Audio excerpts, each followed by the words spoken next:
And I'd like to welcome you all to our Thursday 1:30 p.m. session today, where Tori will be covering fall risk management for us today. And I'm really looking forward to the session. I'm going to go ahead and read our disclaimer before we get started. The WildTech DC Senior Digital Equity Program, its owners and presenters offer technical assistance, virtual health well-being information designed for educational purposes only. You should not rely on the info on any apps or topics made by WildTech, including but not limited to mobile device applications and any social media pages maintained by WildTech, its owners, or presenters as a substitute for professional medical advice, diagnosis, treatment, or legal advice. Thank you so much for letting me read the disclaimer. If you cannot see us, hear us, or see the screen, please let us know in the chat, and we would appreciate that. Let's make sure to keep our TVs and cell phones in mind to give ourselves the most immersive experience. And as always, make sure to take notes and or screenshots so you could review the information for later on if you would like. But again, this will be posted on our YouTube channel, so you can review this session as many times as you'd like. Once again, Tori, if you could introduce yourself and your topic for today. Thank you so much for coming on, and we're going to learn a lot. So thank you so much. Thank you, Alex. Hi, everybody. I'm going to apologize up front because I'm recovering from a cold, which I'm feeling totally fine, but it results in some serious coughing fits. So here and there, I may mute myself and cough and get a drink or something. So, but the good news is that I have a lot of videos today to show you. So hopefully you won't have to suffer hearing me cough very much. So thank you for having me talk about this topic. It is the topic that I've have spent most of my career as an OT working with people on. So I'm excited to be able to share information with you again. So today we're going to do just a few quick slides to go over the typical risks of falling. And I'm going to keep that brief because as I remember from our last session that you have all done a fabulous job of becoming educated and remembering what you've already learned about this. So I really appreciate that. So hopefully the first few slides will really just be more of a review for you. But then I have like probably 6 or 8 videos. I think you may recognize one of them from the last time I did this, but the videos are from this physical therapist who was kind enough to post a whole bunch of stuff on YouTube about falls, how to fall, how to get up from a fall, how to exercises, things like that. So I wanted to spend some time focusing on how to get up from a fall because I know that that's something that people struggle with. We all struggle with. And the truth of the matter is, it's, as I think I might have mentioned to you before, we can't guarantee that we're not going to fall, right? As much as we'd like to say fall prevention, the truth is we may not be able to prevent a fall, no matter what age you are, right? I mean, everybody falls. Our job is to try to decrease our risk by doing things that will help us, but you still may fall. So I wanted to make sure I showed you plenty of videos about how to get up from a fall if you do. And that's what we'll spend some time talking about at the end. Okay. I'm going to share my screen. Oh.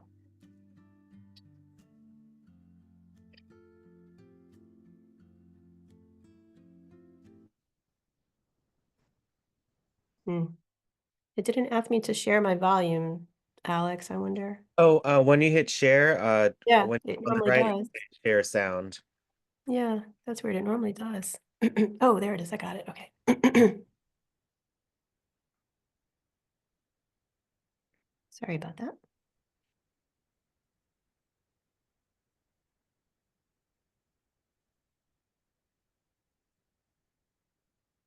Okay.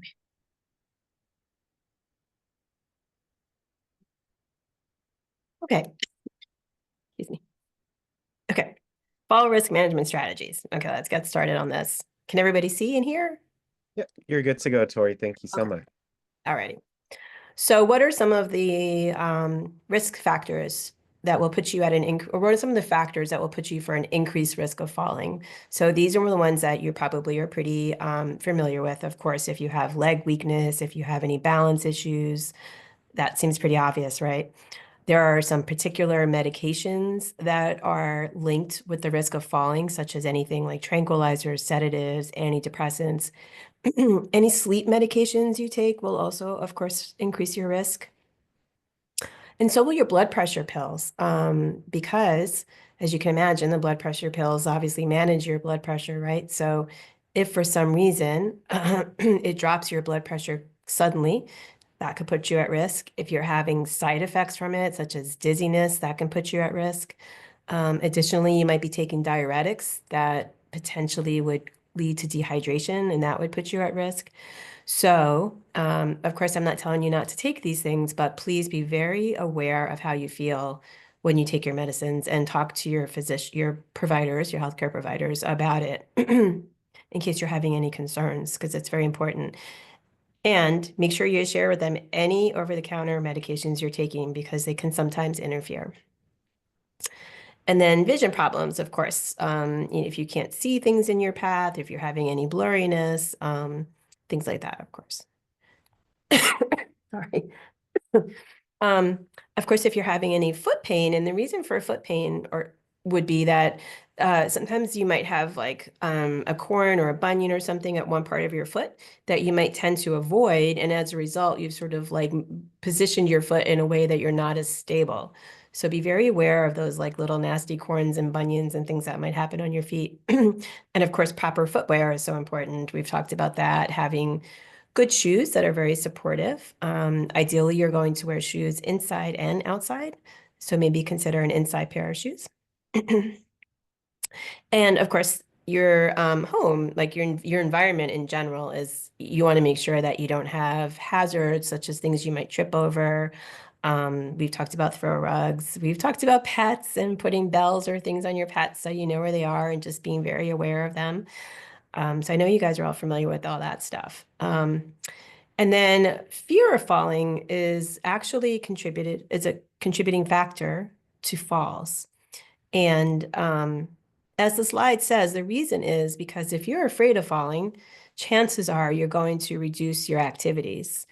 And unfortunately, when you do that and you end up sort of just being more sedentary, you've now put yourself at risk for increased weakness and decreased endurance. And so therefore, unfortunately, you've put yourself at a higher risk of falling. So fear of falling is something that needs to be addressed so that you don't restrict your activities, both just from like a wellness perspective, but also from the perspective of potentially increasing your risk of falling. So the tricky part of this all is that falls are usually caused by a combination of any of these things, right?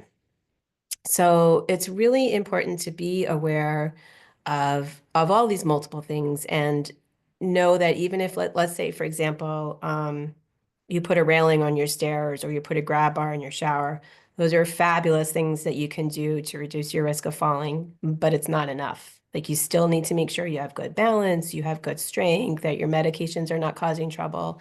So understand that it's really a combination of factors that you need to consider with your risk of falling and hopefully talking to your provider or getting a referral for a physical therapist or an occupational therapist if you're not getting, if you don't think you're getting a good enough assessment.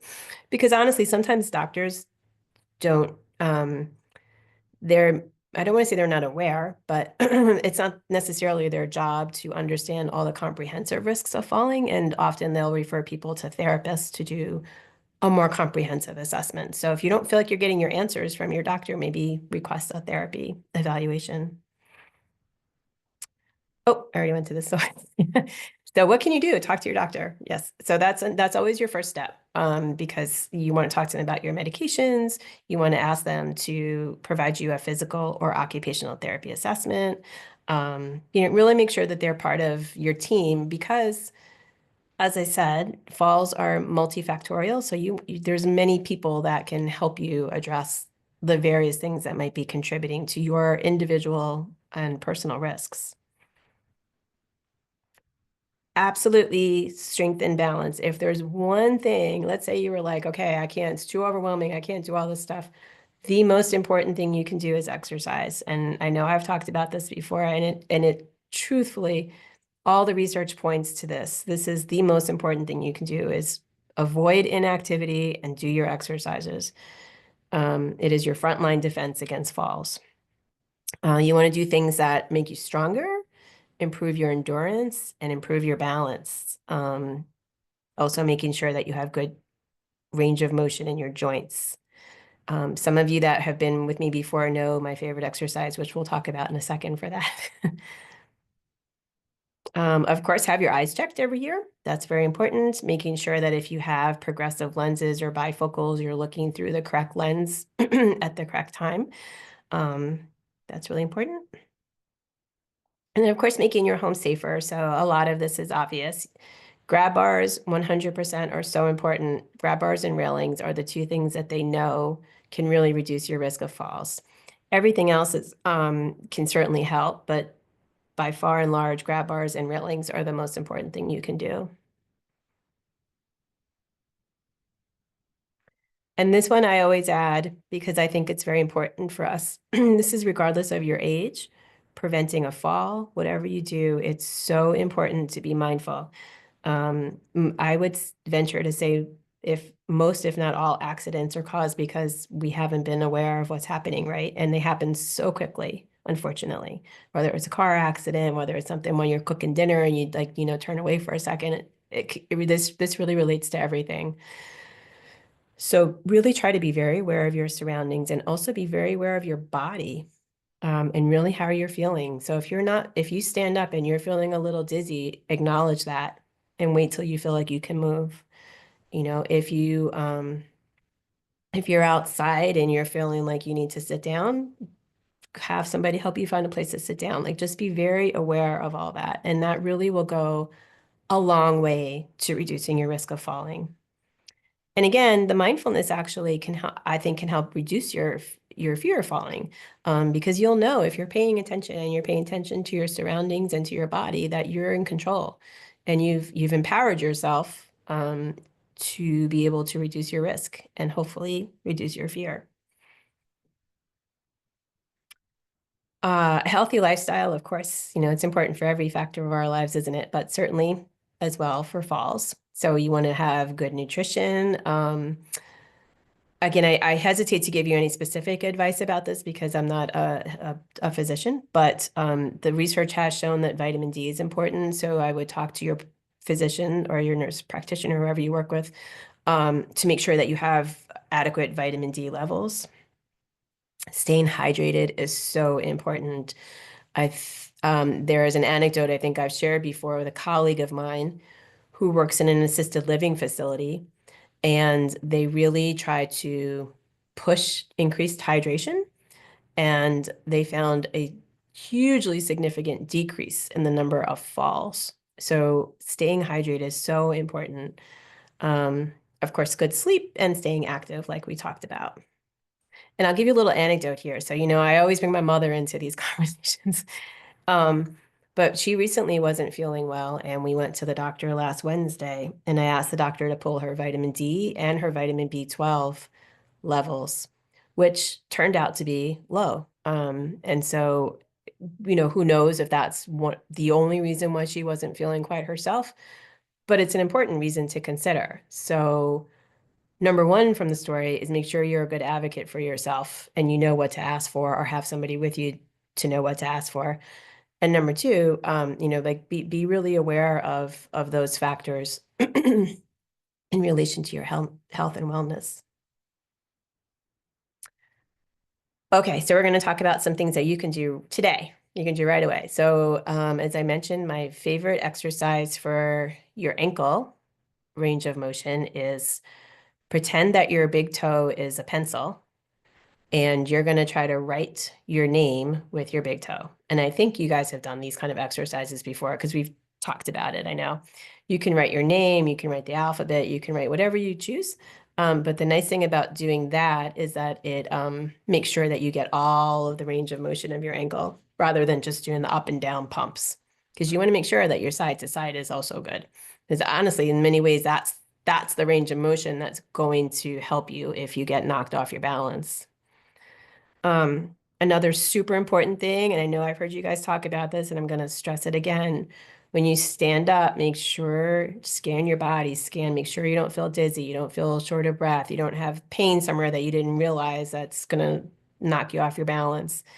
Just take a second and scan yourself and scan the environment so you know what's going on. Remove any tripping hazards. if you have been recommended to use a cane or a walker, make sure you use it exactly as they suggested. So often people will use them outside, but they won't use them in their house.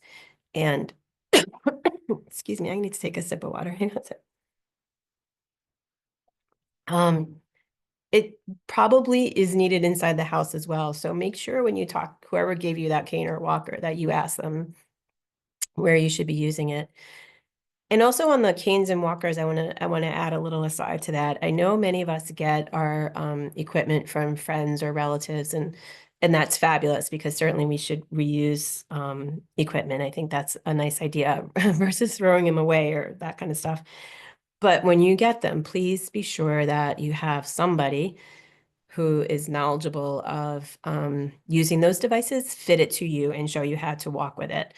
Because they can be adjusted, and if they're incorrectly adjusted, it'll just make things more difficult for you.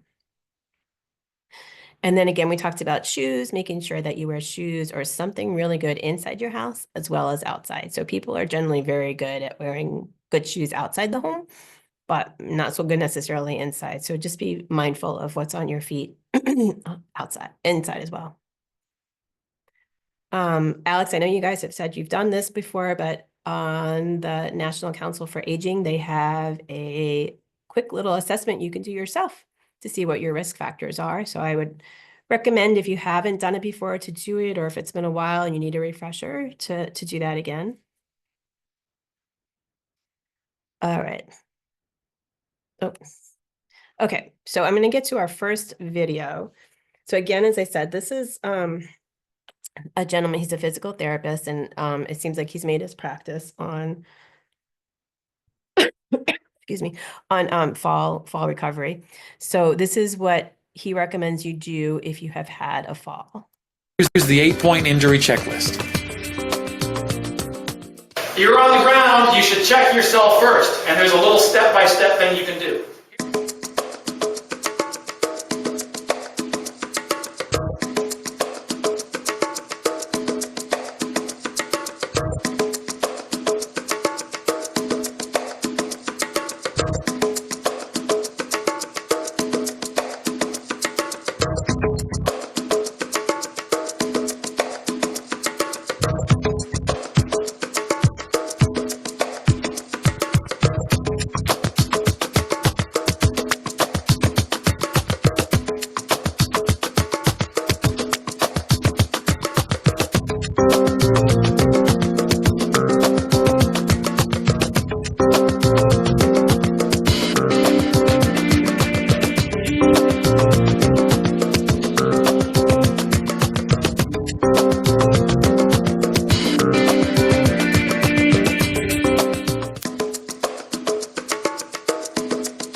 After a fall, if you can't get back up, depending on the severity of your injury, the next move comes down to whether or not you need urgent medical care.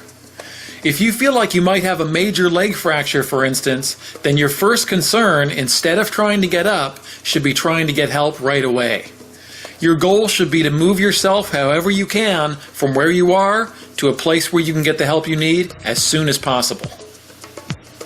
If you don't feel like you need urgent medical care after a fall, but you can't get back up, your first move should be to try to find something you can use to help yourself stand up. Depending on your environment, that could be moving to a chair, a table, a door, a fence, or even a toilet seat. But how you're able to move on the ground depends on several different things.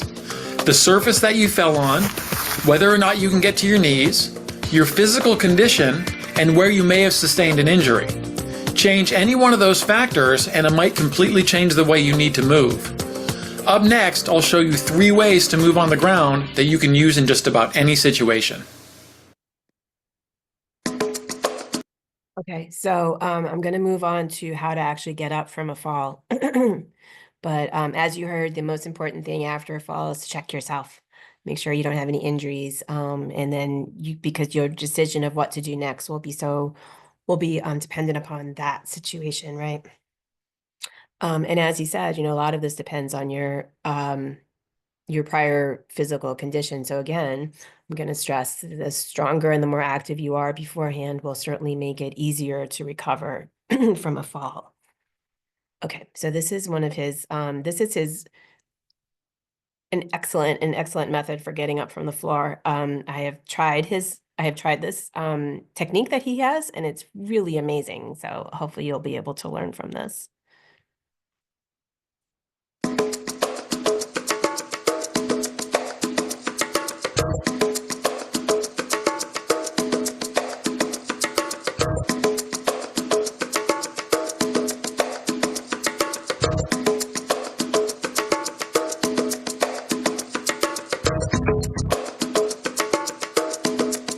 In the seminar clip you saw at the beginning, I was demonstrating the chair slide technique, which in my years of doing physical therapy and rehab, I found to be the most effective method for fall recovery and the one I use and recommend the most. So the first technique we'll look at is the chair slide.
So I'm just going to show that one because I really do think that probably most people are familiar with the one where you crawl to a chair and then you push up to a stand and then you turn around, you sit down, and that's a lot of steps, right? And it takes a lot more effort and a lot more strength. This one is amazing because as you can see, once he gets to the side of the chair, his hips are essentially right there where they need to be.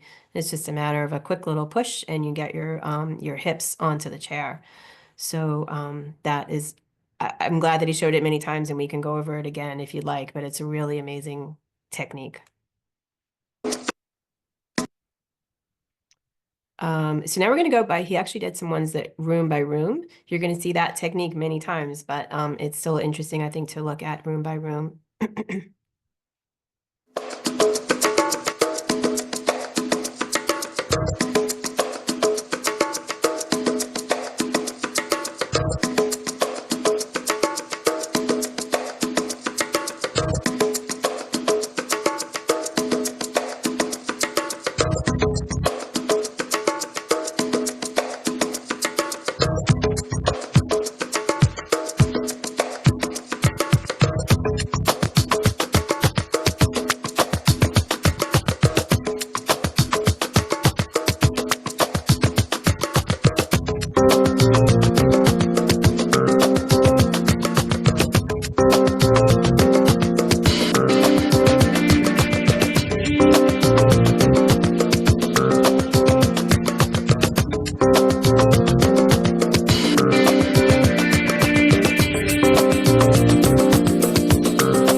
What I'd also like you to consider on these is, and I know it's hard. I'm thinking how to say this because I know it's hard, is again to try to be mindful, stay calm. You know, you're going to be surprised that you ended up on the floor, maybe a little upset, which is totally understandable.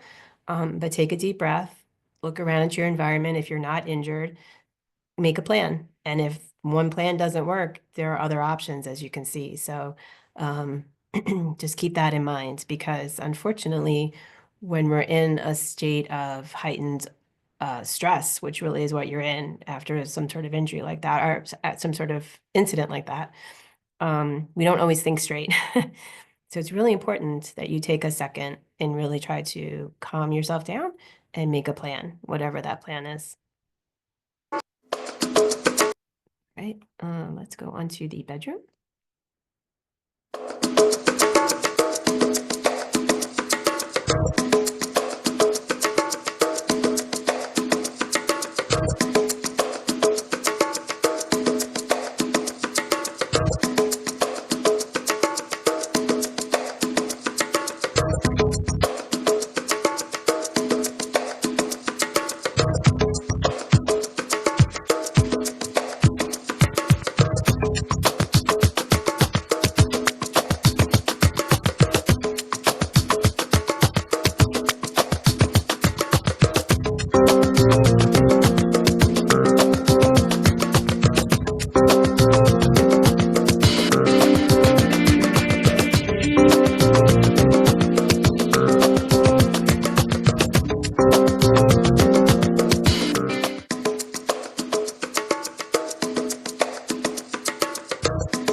All right, so again, you can see if you looked around, you saw what the options were and tried a variety of options, right?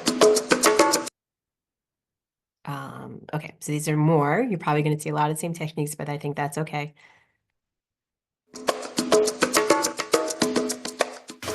Welcome to part 4 of fall recovery techniques, 11 falling scenarios, how to recover from a fall in any situation, and how to use your environment to help you. As we talked about in section 3, no matter what environment you fall in, if you fall down hard on your own and you can't get back up, your next step depends on whether or not you're badly injured. Remember that if you can't get back up after a fall and you feel like you need medical help right away, then if you can move, your first concern should be to use your available energy moving towards a telephone to call for help or to the best place that you can alert someone to your situation. For situations where you're not badly injured, but you can't get back up on your own, even with all the techniques you learned in part 2, there's usually something in your environment that you can use to help you. In a fall recovery emergency where you need to get back up, anything in your environment that can give you even the slightest advantage to get you back on your feet is worth knowing about and trying. I developed these techniques after working with hundreds of people in fall recovery who have extreme difficulty getting back up by themselves, with everything from muscle weakness to neuropathy, from advanced Parkinson's disease to strokes. This part of the section will show you how to use every advantage available to you to get yourself back up no matter where you fall. In 2 back-to-back demonstration galleries, we'll look at how to recover after a fall in 11 different indoor and outdoor falling situations. And for each situation, we'll examine the available options that you can use to help you recover, and I'll show you how to recover with each one using the techniques that you learned on the chair and the wall in part 1 of this section. As you learned in the last section, just as a reminder, no matter what environment you fall in, remember to take a minute after a fall to let your heart rate come down and to establish your injury status before you try to get back up. If you're not badly hurt, but you can't get back up on your own, take a look around to see what you can use to help you recover.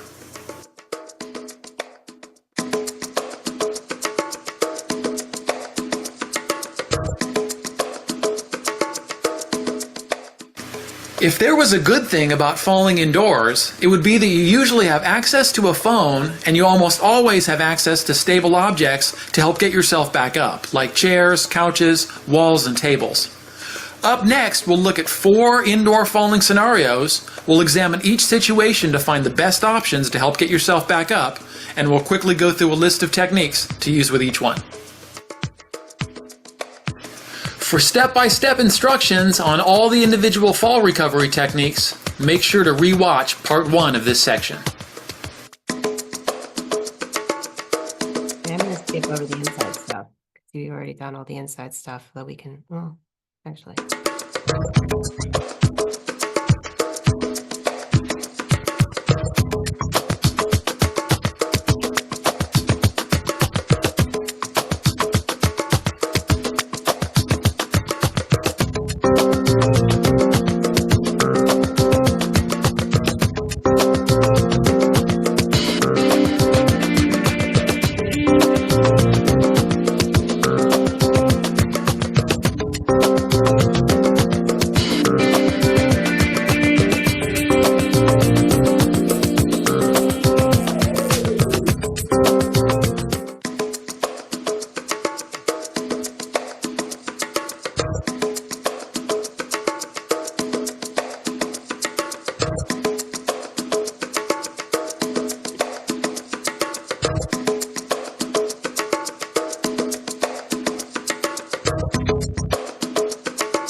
This doesn't have the outside. Well, I'll find that later to talk about that. Sorry, I thought it was part of it. Okay. Let's get to, okay. So those are, so basically, as you can see when looking at the videos, he more or less has like 4 specific ways to get up from the floor. There's like the slide onto the chair, and then there are the various sort of steps that he does where he uses the walls and other support surfaces to pop his legs up. And the one thing that I don't know if you've experienced this with physical therapists, but they are so good at knowing how to use body mechanics to accomplish some amazing feats. I have known some of the smallest statured physical therapists that can help transfer a very, very tall or large person relatively easily because they know how to use their bodies. And really what he's showing with these techniques is just that. Like if you know how to take advantage of body mechanics and physics, you'd be surprised what you can do. So not that I expect you to figure that out from just watching these videos, but I would encourage you that if this is interesting to you, to definitely find a physical therapist or when you're working with PT and ask them about this, because they should be able to teach you how to use your own body to help you get up, no matter, like he said, no matter what impairment you have. So whether you have had a stroke, you have neuropathy, you have weakness, you have Parkinson's, you can still use your body in a way that should be effective in helping you get up from the floor. So the last few videos, let's see what time we have. Okay. The last few videos are actually how to fall. So these, of course, this is tricky. It's so hard to stop yourself in the middle of a fall and make sure you're doing things correctly. But I want to watch these again. I know some of you, this is going to be repeat, but I want to watch it again because I think it's important to, even if you can keep one of these things in your mind in the quick second that it's happening, it can really help. So let's take a look at these again. But let me give you a little background. If you're falling forwards, if you're falling down in a forward direction, what you want to do to protect yourself is bend your elbows and with your hands open, keep your hands out in front of your face just about a foot. Just like that. Pretend this wall here was the ground and I was falling in a forward direction towards it. Okay, with the technique that I just showed you, by putting your hands out in front of your face with your palms open, here's the idea. As you're falling towards the ground, what you want to do is to make contact first with the flat part of your hands. So that's your point of contact, the flat part of your hands. So as you fall forward, you'll put your hands out, try to make contact, and the rest of your body is going to come down right on top of that. The safest way to fall in a forward position is on this flat part of your arms with your hands out in front of your face.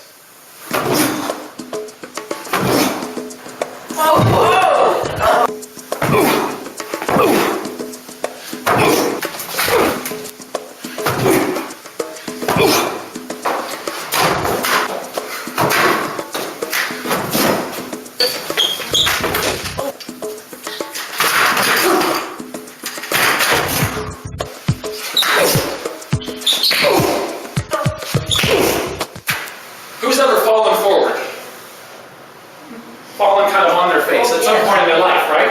Okay.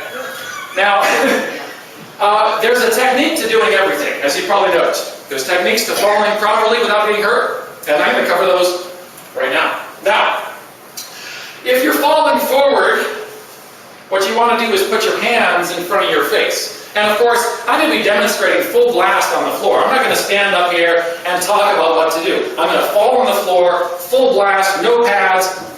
I want everyone to stomp on the floor hard one time. One more time. Who thinks that floor is hard enough to break something on? Hard enough to break a hip or an arm or a finger or a wrist? Okay? What if I just fell down right now? Now, what I'm doing is coming down on the flat part of my hands. If you extend your hands in front of your face, 1 foot, look what I'm coming down on. It's all flat. You come down on your wrists, what happens? Snap, right? You come down on your elbows, what happens? Snap, right? You come down on this flat part of your body, boom.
Okay, so that got a little repetitive, right? But I do want to point out a couple of things from that, and because there's 2 more videos to watch.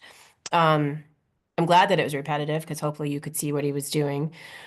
A couple of things that I'd like to point out. Even in slow motion, it looks like he is putting his hands out first. The difference being that he's relaxing his elbows and bending his elbows. So if you just put your hands out and keep your elbows locked, you're going to land on your wrists and very likely fracture a wrist. But if you make sure to think in your mind that you want to keep your elbows bent or at least relaxed so that they bend and absorb some of the, well, your elbows don't, so that your forearm absorbs the impact of the fall, that's really what you're aiming for. So try to keep in your mind your hands in front of your face and relaxing your elbows so that you can get your forearms on the ground and hopefully not fracture anything. The other thing I thought was really good, and I had to laugh because I'm sure we all do this, is at one point he had a cell phone in his hand and he threw it, which is smart because, yeah, if we keep holding the objects that we're holding, it's not going to help, right? So hopefully being aware enough in the moment to throw any object that's in your hand out of your hand, not worry about the object, and save your head, because really that's what you're doing. You're protecting your face and your head with this particular technique. So let me move on to the next one. But let me give you a little back. Sideways, and then we'll do backwards, and then we'll chat. I'm sure you guys have questions On how to actually fall sideways, but I'll give you some interesting statistics first. According to a recent hip study, for men, sideways falls were associated with 15 times greater risk for hip fractures than forward falls. And according to the same study, falling sideways for women was associated with 13 times greater risk for hip fractures than falling forward. According to the CDC, 90% of all hip fractures are caused by falling on or near the hip. Now, this is a quote from another recent broken hip study, and it'll lead us directly into our falling sideways technique. Fall direction was a much stronger predictor for increased hip fracture than low bone strength. When a fall occurs, changing fall direction may be the most effective method of preventing hip fractures. So as we've already talked about, 90% of all hip fractures happen because of contact directly on or near the hip. So when we're falling sideways, the last thing we want is to have contact directly to the hip. So our falling sideways technique is completely based on changing fall direction quickly to avoid landing on the hip.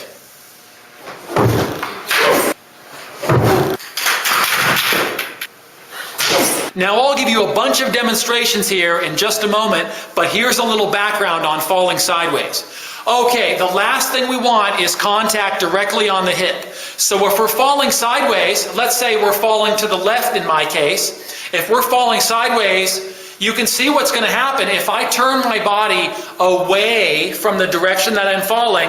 If I'm falling to the left and I turn my body to the right, you can see what's going to happen. I'm going to fall directly on this hip, and that's the last thing we want. So here's the big idea. As I'm falling to the left, what I actually want to do, instead of turning my body away from the fall, I want to turn in the direction of the fall. So if I'm falling to the left, what I'll do quickly is turn my body so that I can turn that sideways fall into a forward fall. Now, by turning your body in the direction of your sideways fall, what you're actually doing is greatly minimizing the chances of a broken hip. When you turn your upper body, your lower body will rotate with you. So the whole idea behind the technique is to turn the dangerous sideways fall into a much safer forward fall. Remember the statistics that I told you at the beginning of the section. For women and for men, between 13 and 15 times greater risk for hip fracture lies in falling directly on your side. So by turning in the direction of your fall and making the sideways fall into a safer forward fall, you're essentially taking down the chances of a broken hip by between 13 and 15 times.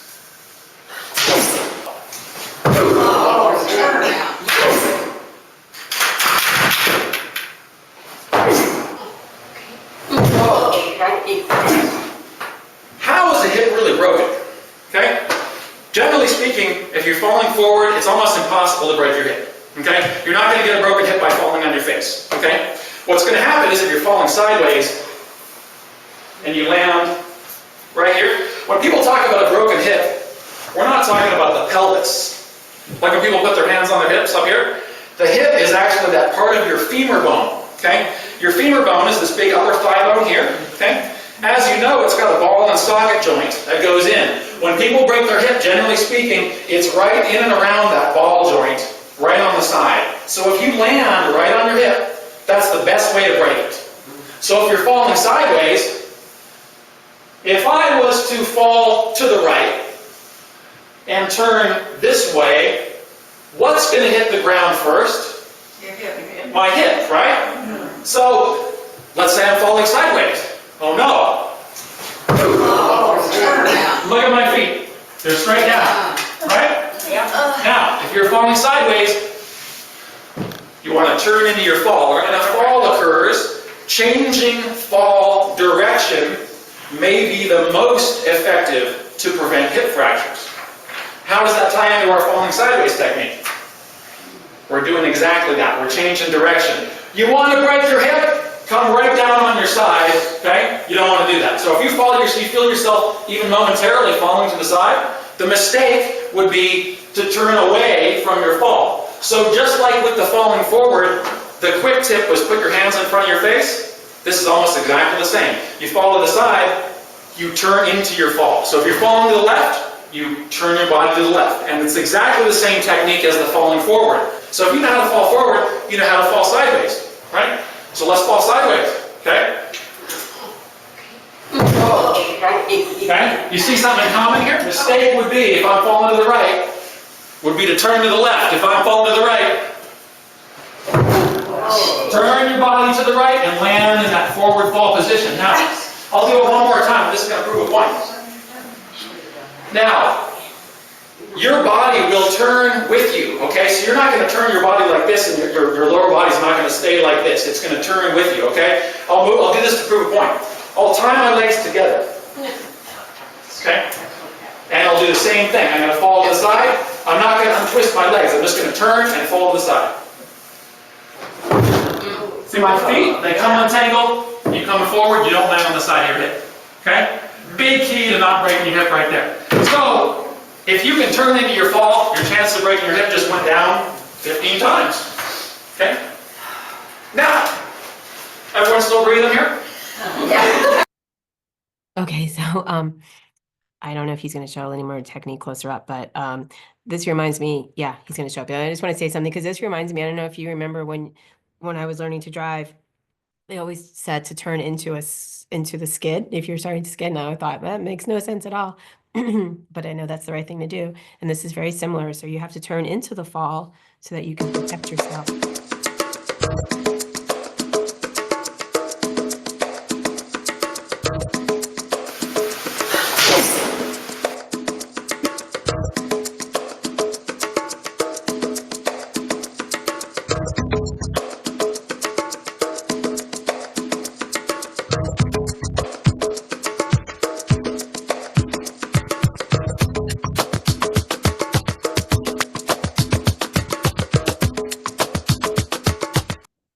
So I think you can see that. On how to act. I'm sorry. I want to get into the backwards one real fast, and then that's the last one. Then we can talk. Welcome to part 3 of falling techniques, how to fall backwards without getting hurt. In the first part of the section, we talked about how to fall forwards. In the second part of the section, we talked about how to fall sideways by turning your sideways fall into a safer forward fall. But when we're falling backwards, we don't have that option anymore. We're not going to be able to fall backwards and turn all the way around and turn it into a forwards fall. So we need a totally different technique. Just like with the other parts of the section, I'm going to give you demonstrations that show you exactly how to do it. But before then, I want to give you a little bit of background about falling backwards. There's 5 big mistakes, 5 deadly sins of falling backwards that people tend to make that lead to injury, and then I'll show you how our falling technique for falling backwards provides a solution for each one. Now, mistake number 1 when people are falling backwards is locking the knees. So if you're falling backwards, what you don't want to do is lock your knees. When you do that, You're maximizing the chances of coming down backwards on one of those exposed hip bones. Now, just like falling sideways, we want to avoid at all costs coming down directly on the hip. Whether that's sideways or from the rear, it's still a chance of breaking your hip. That's what we don't want. So mistake number 1 is locking your knees. Mistake number 2 when falling backwards is reaching up with the hands. Almost like you're reaching up to grab something that's not there. Okay? When you do that, what you're doing is making your body bigger. You're making yourself taller. Okay? The taller you make yourself, the further you're going to come down. Mistake number 2 is reaching up with the hands. Mistake number 3 that people tend to make when falling backwards is actually really common. I think all of us at some time in our life have probably done it. Reaching back with your hands. So as you're falling backwards, what you don't want to do is reach back with your hands. That's a really good way to break your wrists. The falling technique that I'll show you in just a moment for falling backwards shows you exactly what to do with your hands, but what you don't want to do is reach back. So mistake number 3, reaching back with the hands. Mistake number 4 that people tend to make is holding on to their stuff while they're falling backwards. Now, the falling technique I'll show you in a moment shows you exactly how to use your hands to break your fall. What you don't want to do is hold on to your stuff. If you're falling backwards, unless you're holding on to your baby or something, you want to drop your stuff, and I'll show you why in a moment. And mistake number 5, and perhaps the most deadly, is leaning back with the head, like this. In 2000, 46% of all fatalities from falling came from traumatic brain injury. So mistake number 5 is leaning back with the head. Now I'll give you several demonstrations of how our falling backwards technique works in just a moment, but here's the main idea you want to remember.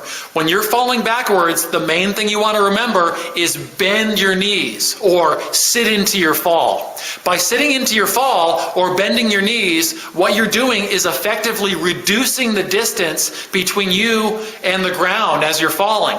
The higher you are up, the further you're going to fall, the harder you're going to hit. By sitting down, by bending your knees, you're reducing that impact. When you're falling backwards, you not only want to bend your knees, you also want to use your hands to break the fall.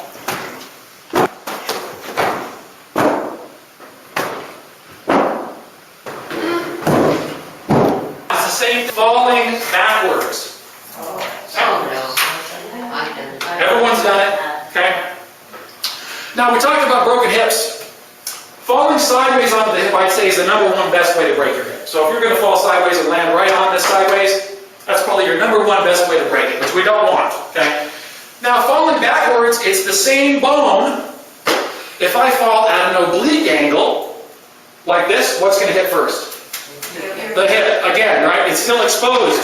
Same thing this way, okay? So either sideways or kind of sideways at an angle is bad. If you're falling backwards, am I going to have you try to turn all the way around? No. No, I'm not. Okay? I mentioned all those deadly sins of falling, and I'll tie them all into the same instant technique.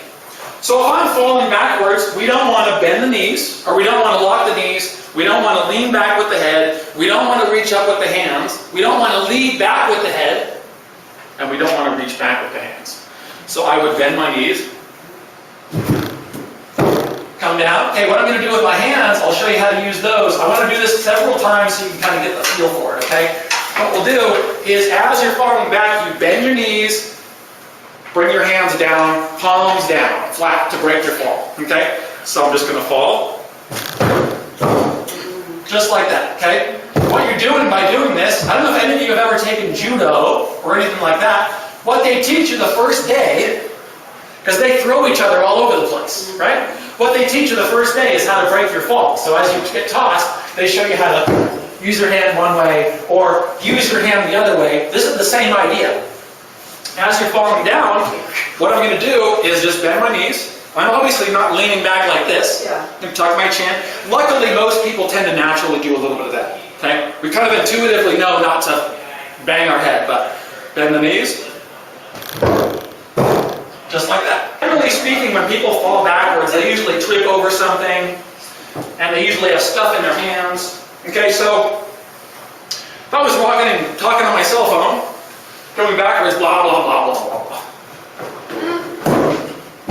It's the same thing. Quick bend to the knees, bring your hands down, and you can do it again and again and again. Here's the idea with bending the knees, okay? Now, I mentioned in the beginning how if you're getting straight and getting really tall, if I was to fall backwards like this, which I'm not going to do, okay?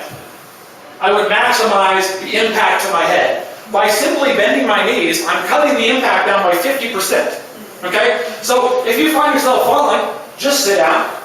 Yeah. That's the quick tip. Yeah. Just don't worry about all the other stuff. Just bend your knees. If you're falling back, just bend your knees.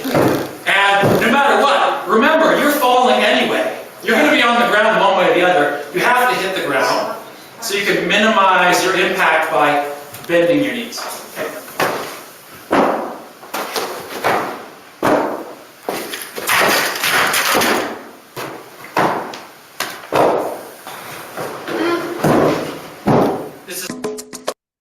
Okay, I'm going to stop there because I know I'm already over my time and I'm sorry about that. Okay, so tips, right? Relax into your fall. Try to keep your joints loose. Protect your face.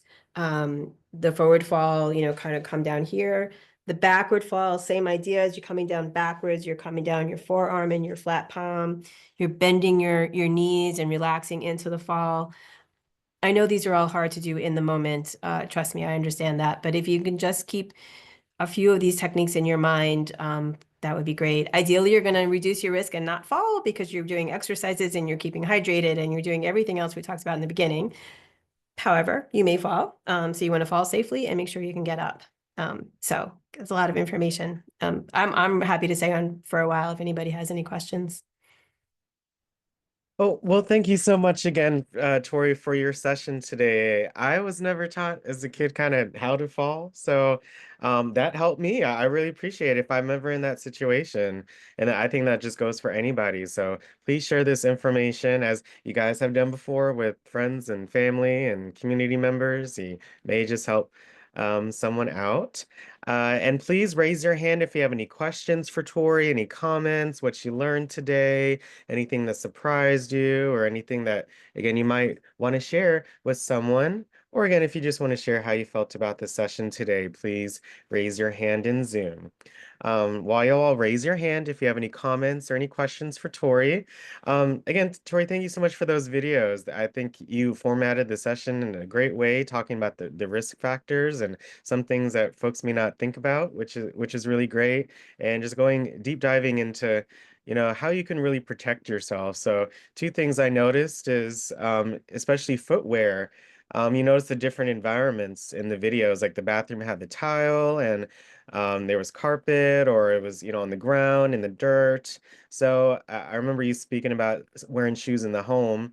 So do you have a preference, or like versus like slides or flip-flop versus like sneakers? That came to mind in my head. And then I noticed that with the hand technique, one of the main things that you're try to protect is your head. That statistic with the injuries or death due to the traumatic brain injury, that was amazing. So even front or the side or even backwards, you try to mitigate that risk to your head. So those are the two things I noticed. So anything about the shoes and anything about your head and protecting it. Yeah, thank you, Alex. Yeah, so I think you could see in the video that he was wearing sneakers, which some sort of shoe like that's supportive, that's on your foot, that has a good sole, was important. And it is going to help you. Thank you for noticing that, Alex, because I do think it would help you. If you notice in a lot of the videos, he had one leg sort of planted. And so if you have a good shoe on your foot, it's going to help give traction so that you can really rely on that planted leg to give you the boost that you need to get into the next position. So that's a great question. And thank you for mentioning about the head. I may have said this before, and if I didn't, regardless, I'm going to emphasize it now. If you ever hit your head in a fall, you must call your physician right away, because unfortunately, you can get up from a fall and feel totally fine if you've hit your head and have a small bleed that you don't know about that will affect you the next day even. I've met too many people that's happened to, and I'm sure you have as well. So no matter how you feel, if you've hit your head, you need to call your physician. It's very, very important. Thank you so much for that, Tori. Yes, again, any questions or any comments, what you learned today, what you may want to share with others, something that you didn't notice or haven't thought about. Again, you guys' question and comments really helps out others as well. So please share. Thank you. We got Mr. Adams first. How are you? All right, and yourself, and I appreciate the information, but also I was wondering, what about a person who's blind like myself? You know, if I'm falling and I'm not in the house where I know where most of the things are, but if I'm outside, you know, and I'm not familiar with the territory or whatever, how do I navigate that if I'm, you know, if I fall?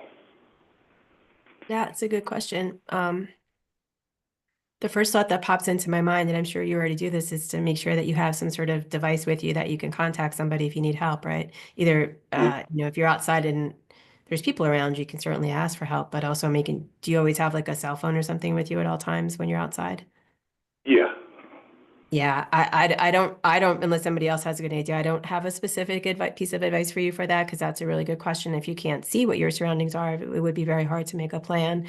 I would yell and, but make sure that, you ask for, well, the first thing I would do is, as with any fall, is see how you feel, because I think if there are bystanders, they're going to run over and try to help you stand up, and you may not want to be stood up right away, right? You need to make sure you're not injured first. So the first thing I would do is just check your body, right? Make sure that you're okay. And then if bystanders come over, you can advise them how you feel, whether or not they should help you get up, or if you need to call 911. I would do that right away. If they're not bystanders or people coming around to offer you help, then hopefully using your cell phone is the only thing I can think of, unless anybody else has any other ideas. Have you been in that experience before, Mr. Adams? Yes. I had And fallen because I wasn't, it was my fault really, I guess, because I wasn't using my CNI cane, and I didn't see, since I was blind, the construction Mhm. equipment and stuff that was ahead, and tripped over and fell. But Mhm. fortunately, some ladies at a stand where they were selling jewelry and stuff rushed over to me and, helped me up and brushed me off and asked me if it was all right. And, I was all right. But, that's just, one time outside. Mhm. Every time else has, basically been inside the house. I may have Mhm. tripped over something, and had to catch myself or hit up against the wall to brace myself, stuff So like you've done that. Okay. I don't, this is going to be just really quick for you. And we can move on to another. I want to share. There's an app called Seeing AI. Have you heard of that app, Mr. Adams? That you can put on do you have a smartphone? that. Yeah. Have you heard of that app? No, I have something that's called Sullivan, and I have GPS. Okay. What? I'm going to put this in here for you to look at. And if you want to call me afterwards, we can talk about it. But it's an app where your phone will, and it may be similar to what you have, but it's a free app, and it'll show you what's in your surroundings. So you can just open your phone and it'll tell you what's in your surroundings. Maybe that would be helpful. Okay. All right. Well, I'll just give you my email address, and you can, send me a number, or I can give you my phone number now, or you can maybe it's showing up now, my phone number. Oh, Mr. Adams, yes, I'll be sure to share the information with Tori, okay? I got you. Okay. Thank you, sir. I greatly appreciate it, and thank you for your response. Mm-hmm. Yep, let me make sure to do that. So let me put that down here. We had the Prevention and Blindness Society come on, Tori, and among some other apps, yes, that was one of the apps that they covered, and it was a very interesting app, very useful, a lot of great features there. So yes, thank you so much for mentioning that. And it's free. Yes, I know, it's amazing. Amazing. It is amazing because it's a great app. Yeah. Okay, thank you. Loved all the hands. Thank you so much, you guys. We got Geraldine next. What'd you learn? What are you gonna share? Yeah. What do you Oh, like? yeah. Okay. Thank you. And Tori, thank you so much for coming. I always learn and when you get here, and I always like to hear about your mother And I like She the will not be update on. pleased if she knows. I like the update on how she's doing. But you said you took her to the doctor and she needed some vitamin D, and we need vitamin D. But you also mentioned vitamin B12. Tell me Mhm. more about that vitamin B12 that we might need.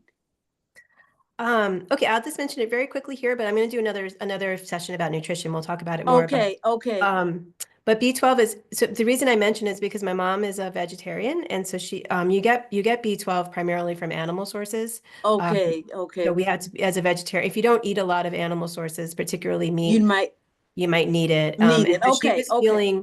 she was feeling weak and like a little like brain foggy, and that Yeah. might be one of the things that you have from decreased vitamin B12. Vitamin B12. Okay, well, good. Thank you. I just wanted to get a little clarification on that. But thank you for all the videos. I liked all of them. Thank you. Yeah.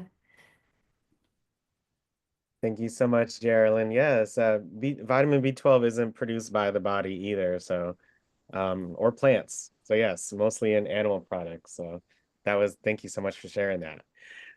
We got Louise next. Thank you so much for coming on. What'd you learn? What are you going to share? Anything surprising to you?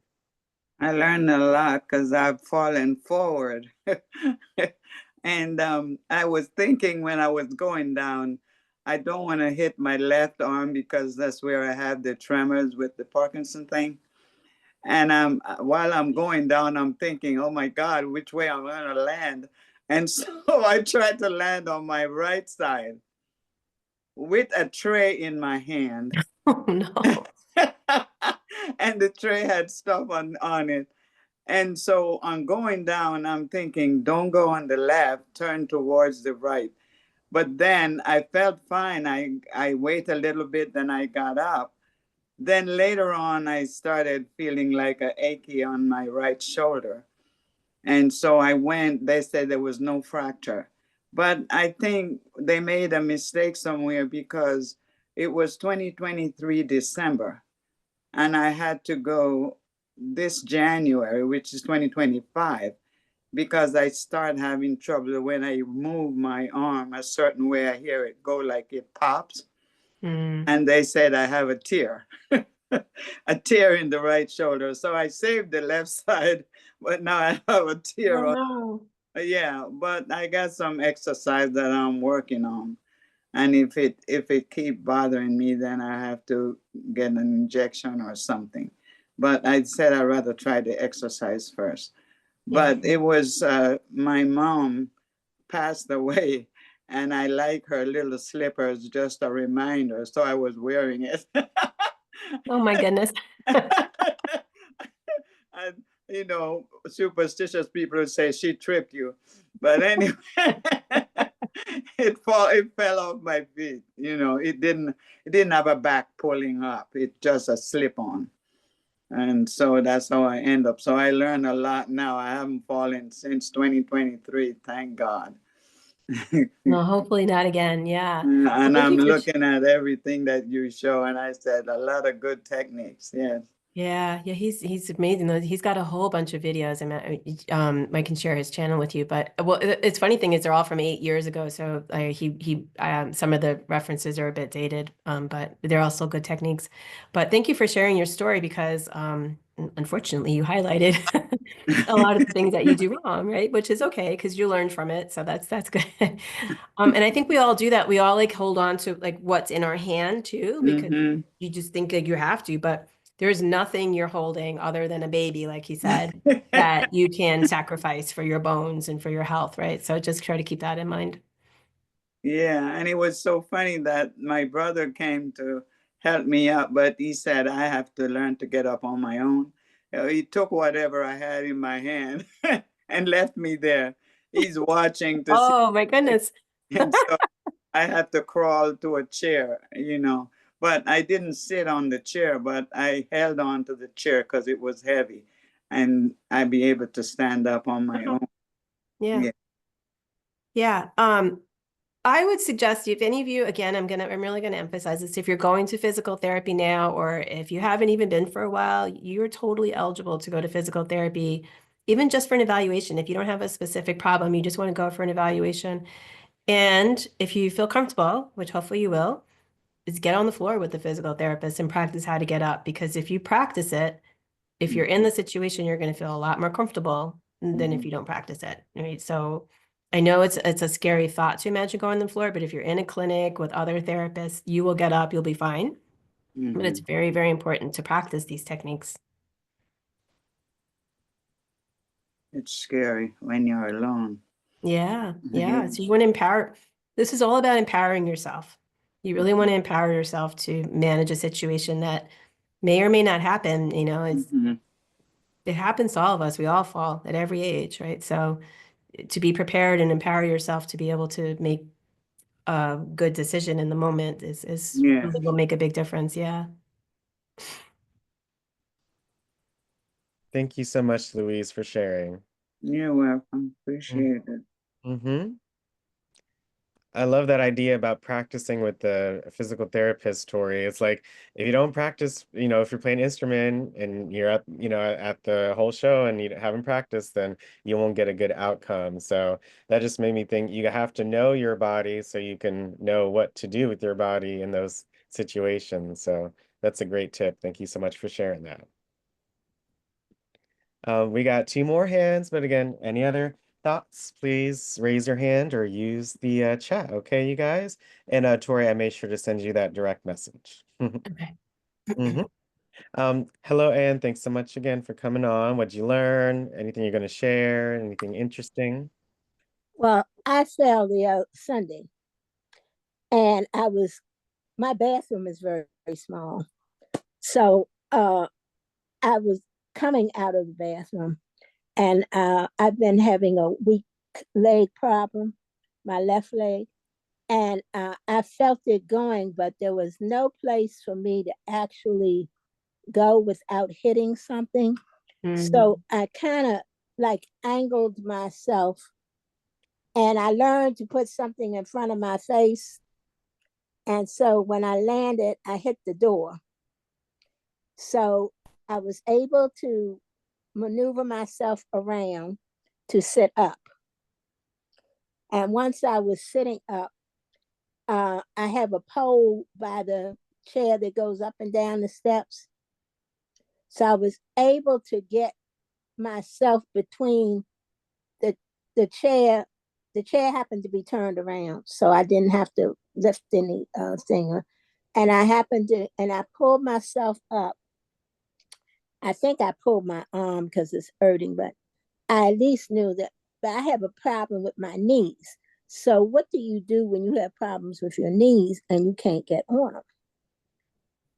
Well, the video, the technique that he showed where you sort of like go to the side of the chair. If you notice, he doesn't actually get up on his knees at any point in time. He plants one leg and uses that to push him, to sort of push himself up, but he's not actually on his knee. So I'll share those videos with Alex, and he can share with you, or you can see this video again on YouTube. Okay, yeah. Yeah, and it's such a great technique. Honestly, I'm surprised that more people don't teach it because it's so much less effort than the techniques that we're normally taught. So really do take a look at it. And again, because you just had a fall, you're totally eligible to go to physical therapy, and I would suggest that you do that in practice. I already called her. Okay, good. Well, feel comfortable to get on the mat and get on and off the floor with them, and Yeah, so you I don't hurt already yourself. called her because I want to make sure that uh, uh, I've got a couple of bruises, but that I bruise very easily. So, but I was very scared, and I try to remember the things that you teach us. But when you're falling, your mind sort of goes I know. blank, I and the totally fear, understand. and the fear. But I've got a prayer for that. I say, Jesus, please let me remember what Tori taught me when I'm going down on this floor. And that's what I did the other night. And I think that's the way that I landed. I did not really hit my head, but I kind of bumped my head, the top of it. So my neighbor came and they got me up, and he called the paramedics. Okay. And they came and They took my blood pressure and they checked out everything, and they said that they couldn't find any knots or injuries or whatever. Good. But I hope you feel better too, baby. Thank you. Okay. God bless you for doing what you do, and thank you for coming to talk to your favorite people. Thank you. I love it. Thank you so much, Anne, for sharing. Really appreciate it. Yes, yes. Use what you learn. I love it. Thank you so much for sharing your stories, everyone. We got Yvonne next. Thank you so much for sharing. Oh, thank you, Alex. I'll be very quick.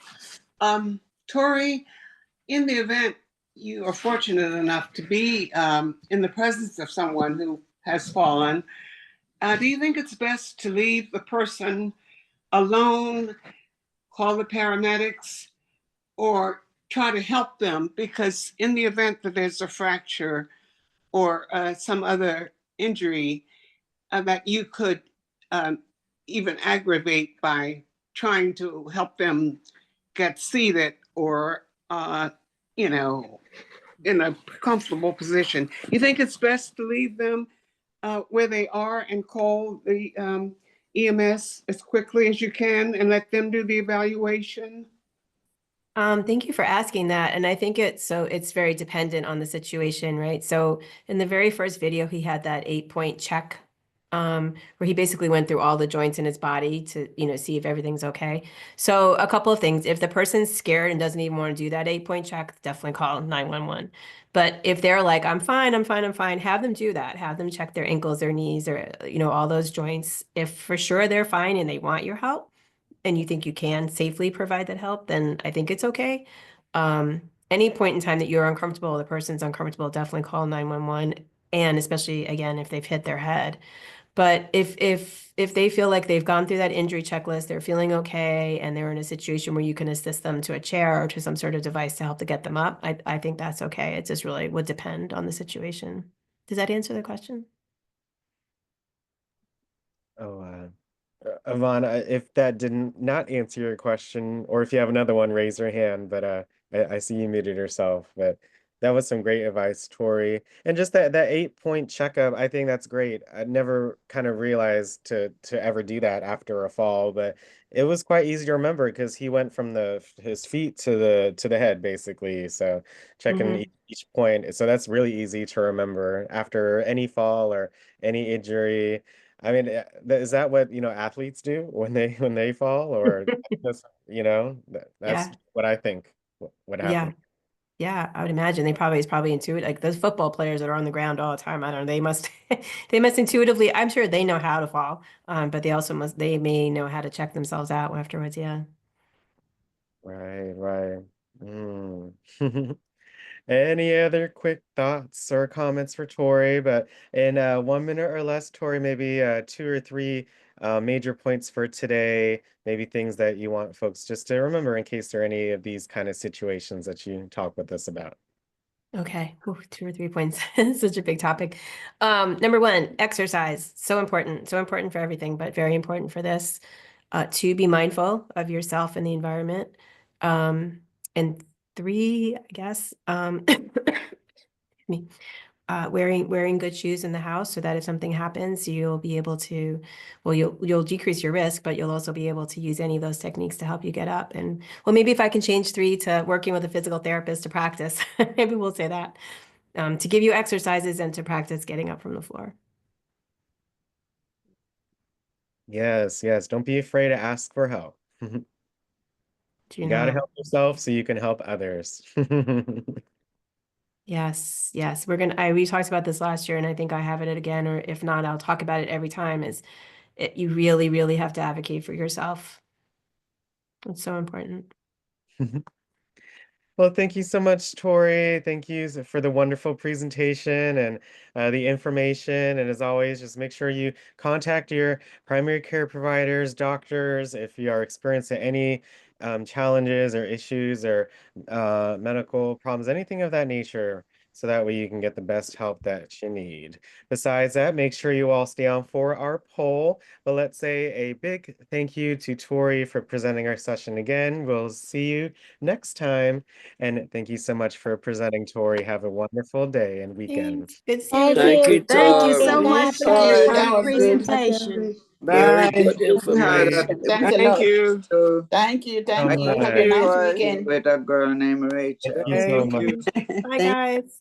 Bye. All right. Bye. Bye. Very